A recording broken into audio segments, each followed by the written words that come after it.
What up, what up? It's your man's Q, formerly of the hit TV show Pimp My Ride, the manager.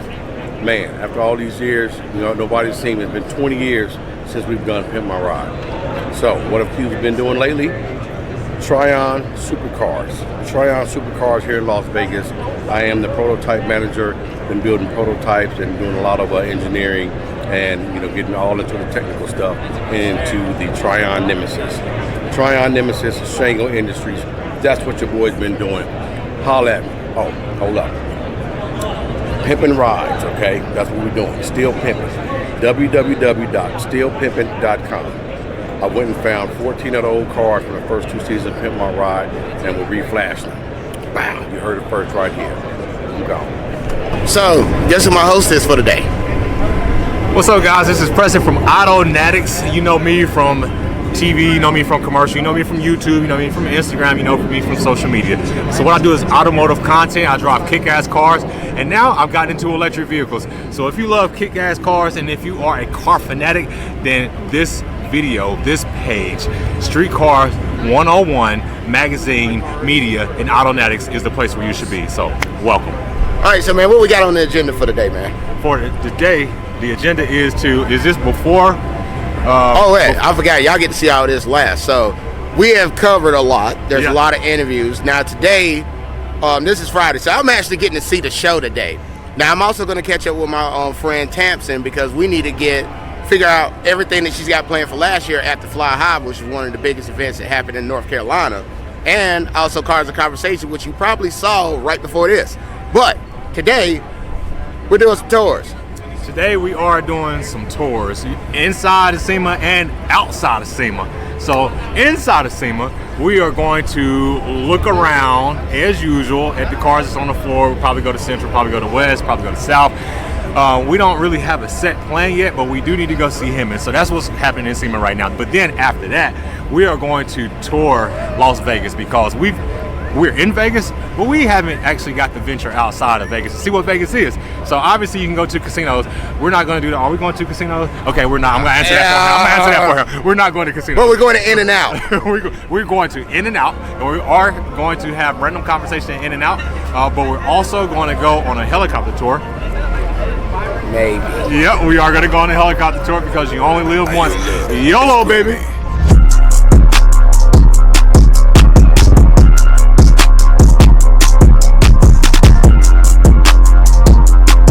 I'm going to let this man introduce himself because this introduction is an introduction of just multitude. This guy right here does so much. I don't know if you follow him in social media, and if you don't, you need to follow him on social media because he is literally leading the way. So tell us a little bit about yourself. Man. I'm Chris Harris, founder of the African American Automotive Association and also co-founder of Foxteca. We're here in my booth at SEMA 2024. This is our 3rd year exhibiting. This is probably my 10-year anniversary coming to the show. So it's awesome. We're just here to show off diversity, highlight diversity in our industry the right way, highlighting people and businesses that are moving forward in our communities that aren't getting the light that they usually deserve. So I don't sell a product, so I utilize my booth to highlight these individuals and what they're doing.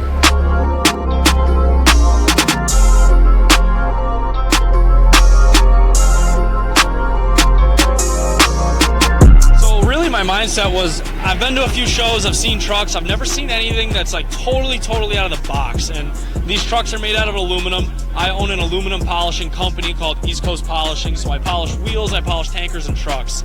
So I had this idea that I'd strip all the paint off of my daily driver, which was this Alumaduty pickup, and polish it.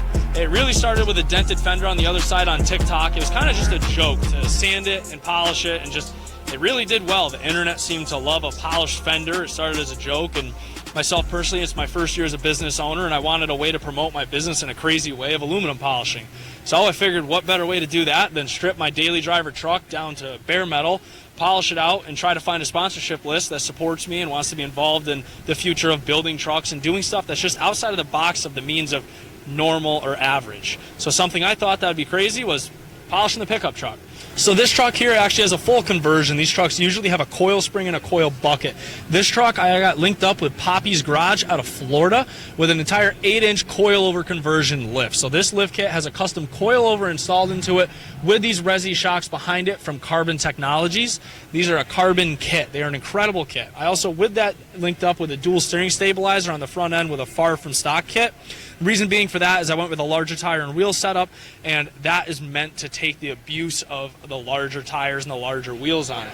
This entire truck is actually littered with rock lights, and when I kick them on, they're black lights. So this entire lift kit physically glows in the dark, along with the paint on the bottom side of my cab, underneath my bed, and a lot of the flake that we've included in the parts on this truck. Along with the truck and the future of where everything goes with me or the truck, you guys can find me at East Coast Polishing on TikTok or East_Coast Polishing on Instagram.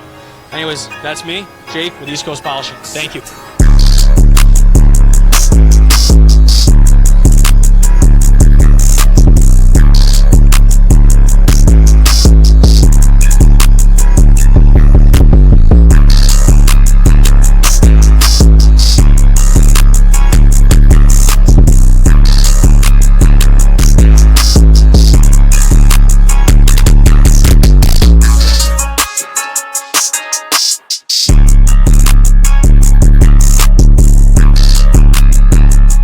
Kai here, Yes. and we have a interesting looking vehicle, but Kai's going to explain it to us because not only does it look good, but this is an actual production car that is coming.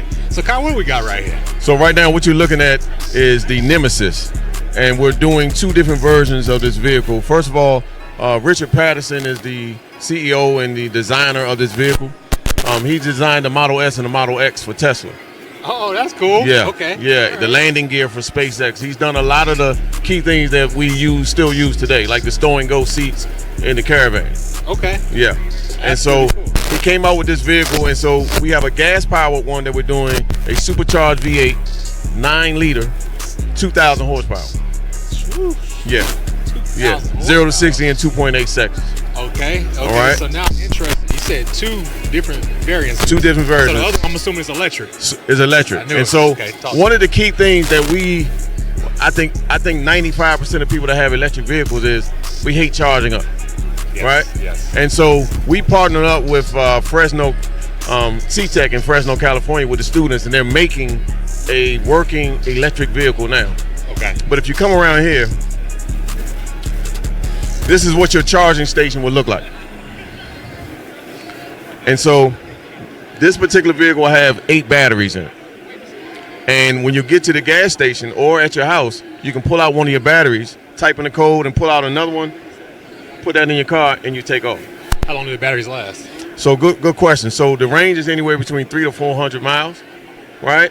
Now, when you're in this particular vehicle, you're not going to be using all 8 batteries depending on how fast you want to go. Okay. Right? Now, we have 5 other vehicles that we're coming with, so that will have the same technology in it. Yep. So there's no more charging up at all. Now, if you're driving and you stop at another place and you need to charge up a battery, you would just take one of those out, or 2 or 3, and replace them and keep it going. So essentially, it will let you know what battery is Exactly. Just like that That's is really telling you cool. right there. That is super cool. Yeah. Yeah. Okay. So And that's the first of its kind to the industry. Absolutely. And now, one of the other technologies that we're doing is, let's say if you're driving the Nemesis and our other sports car is called the Black Widow, Okay. right?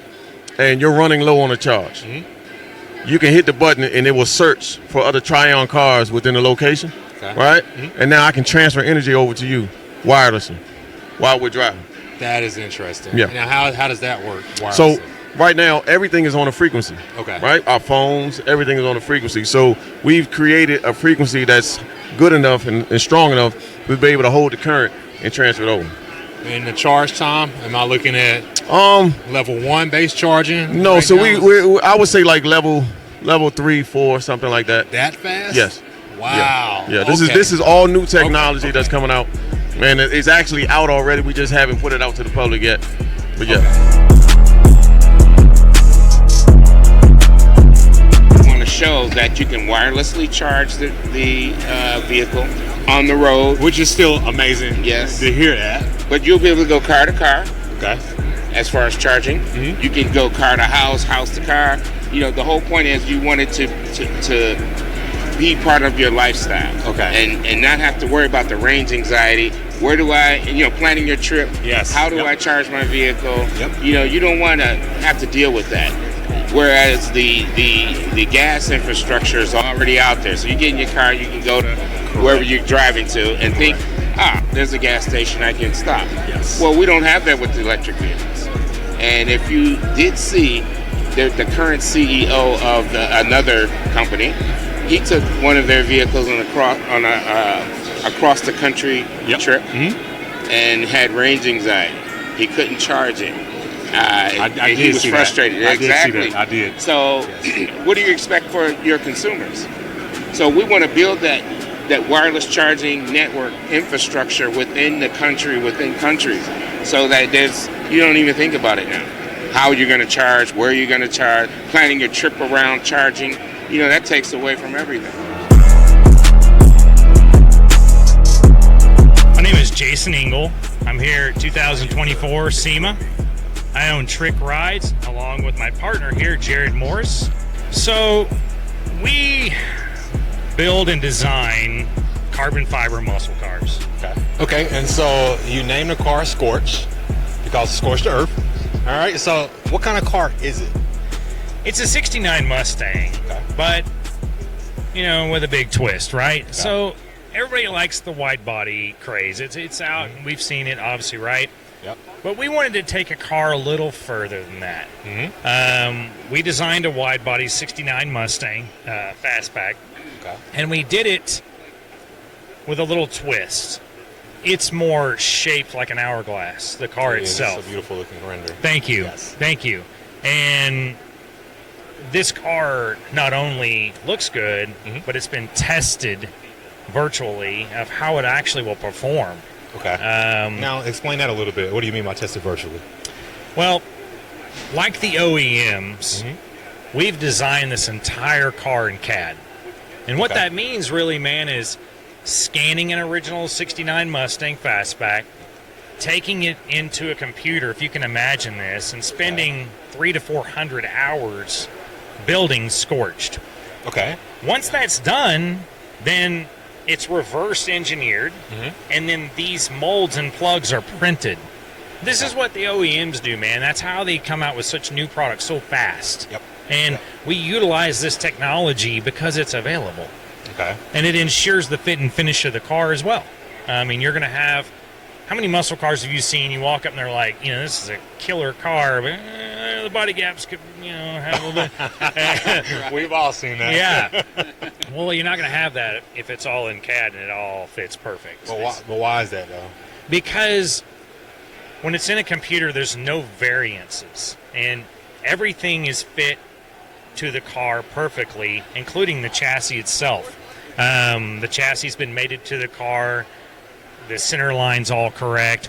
And then, other than by hand, when it's in a computer, it's asymmetrically correct, 100% left to right. So no variance. No variance. That is wild. Okay, so now that we've heard that you're only building 20 of these cars, what can we expect next out of you that you can tell us here without going too far into the future? I can say this. We already are working on a secondary project that involves a new car that's going to look old. Same process. Same process. Okay. It's pretty cool, man. We'll be here next year at SEMA, too, with vehicles. So I look forward to seeing you there. Which one are you bringing next year? Scorched. Oh. Yeah, it'll be here next year. Okay, so if I wanted to buy Scorched, A, how would I buy? And then B, is there a price point that I need to look out for? Sure. So on our website, trickrides.com, you can actually reserve the car. You can go and you'll see that. The contact information's there. How long is the wait? Right now, if you were to order a car today, we'll have it delivered in 12 months. Okay. And that's carbon fiber? All carbon fiber cars. Okay, so that's why in 12 months. Yeah, that's man, reasonable right there. All handmade, other than obviously the CAD work. But, it's also something that is very special to us. This will be the first debuted car from Trick Rides, not from us. And you're not new to this space at all. No, sir. 25 years in this industry. 25 years. Yep. And this is not your first restoration either. No, sir. No. We have done. I'm the founder of Classic Recreations. Okay. Sold that company about 5 years ago, and we have now started Trick Rides together. Very, very familiar with the building process itself, and we understand what the customer wants, and that's what we're going to give them with Scorched. Absolutely. So I'm expecting a quality product from a quality builder. Yes, sir. SEMA 2024.